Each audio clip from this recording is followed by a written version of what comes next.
Part 1. Johnny and his apple seeds. Johnny Appleseed was born near Boston in 1775. His real name was John Chapman. When he was a child, he played in the forest and in the fields. His best friends were animals. He loved all animals. He played with them and talked to them. His family was very religious. Johnny's first book was the Bible, but he also liked Aesop's fables. Johnny loved the tales about animals and their adventures. When Johnny was a teenager, he worked as a missionary with the Indians. He converted many Indians to Christianity. He taught them about the Bible. The Indians were his friends. When he was 26 years old, he had a vision. An angel appeared to him. The angel said, "Go and plant apple seeds across America. The settlers of the new frontier want good apples to eat." Johnny was surprised, but he was happy. He was a kind person, and he wanted to help others. He took a big sack and filled it with apple seeds. He carried this sack on his back. In one hand, he carried the Bible, Aesop's fables, and other religious books. Now he was ready to cross the continent and plant America's favorite fruit, the apple. Johnny was an unusual man. He was tall and thin. He had long hair and a beard. He never bought new clothes. He wore an old coffee sack and the old clothes people gave him. He didn't usually wear any shoes. He wore a saucepan on his head. One of Johnny's friends said, "God bless you, Johnny. We're happy for you. You're similar to Saint Francis of Assisi. He loved animals and lived a simple life." Johnny said, "I want to plant apple seeds across America. Every American family will have apple trees with the good apples to eat." In 1800, Johnny began his long journey across America. At that time, America was a very young country. The American continent was a wilderness. It was unexplored. There were no roads and few maps. This immense land was called the American frontier. Many settlers wanted to explore the frontier. Johnny walked from Massachusetts to New York. From New York, he walked to Pennsylvania. Then he crossed Ohio, Indiana, and a big part of the Midwest. Every day, he moved west. He traveled across America and planted apple seeds. He built fences around the fields and then continued his journey. Settlers traveled to the frontier and found the apple orchards.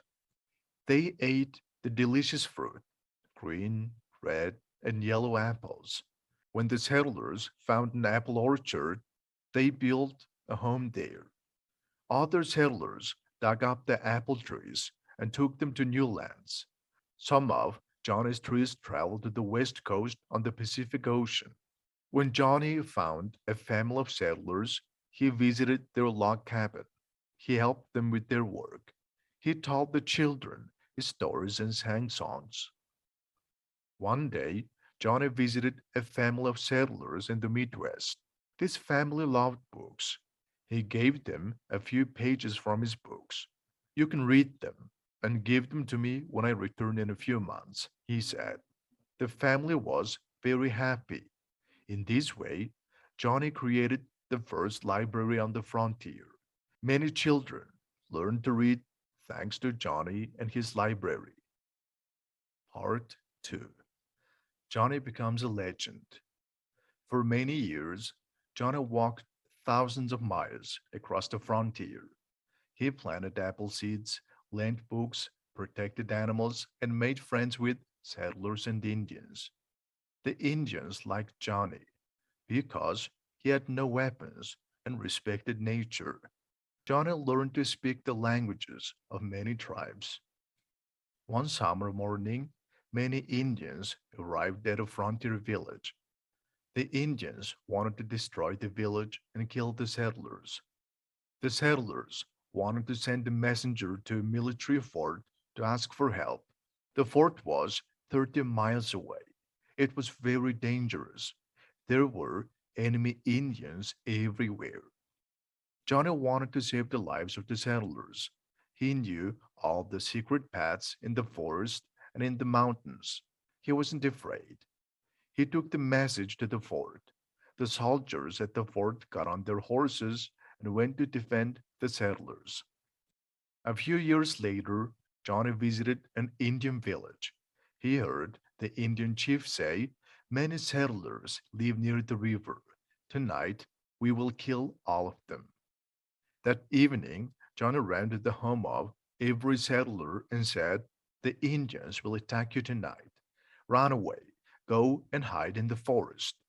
The settlers escaped to the forest and no one was killed. Johnny loved all forms of human and animal life. He didn't eat meat because he didn't want to kill animals. He loved insects too. He loved and respected every living thing. He was a very special person. One autumn day, Johnny was near an apple orchard. He heard the cry of an animal. Behind a tree, he found a deer. "My poor friend," said Johnny, "don't be afraid." He examined the deer and said, "Your leg is injured. I can help you." The deer wasn't afraid. Johnny stayed with the deer for many days and helped it. "I'm happy you can walk again. Go and run in the forest, my little friend." During a snowstorm, Johnny wanted to sleep inside a small cave. He saw a big family of raccoons sleeping inside the cave. He didn't want the raccoons to go outside into the snow, so Johnny slept outside in the cold. For almost 50 years, Johnny Appleseed helped the American frontier to grow. His apple trees, his books, his generosity, and his kindness made the frontier a happy place. Johnny became a legend during his life. Everyone loved him. He was a true friend of the settlers, the Indians, and the animals. In America today, people remember him with admiration. When Americans eat an apple, they often think of Johnny Appleseed, who made apple trees grow all over America.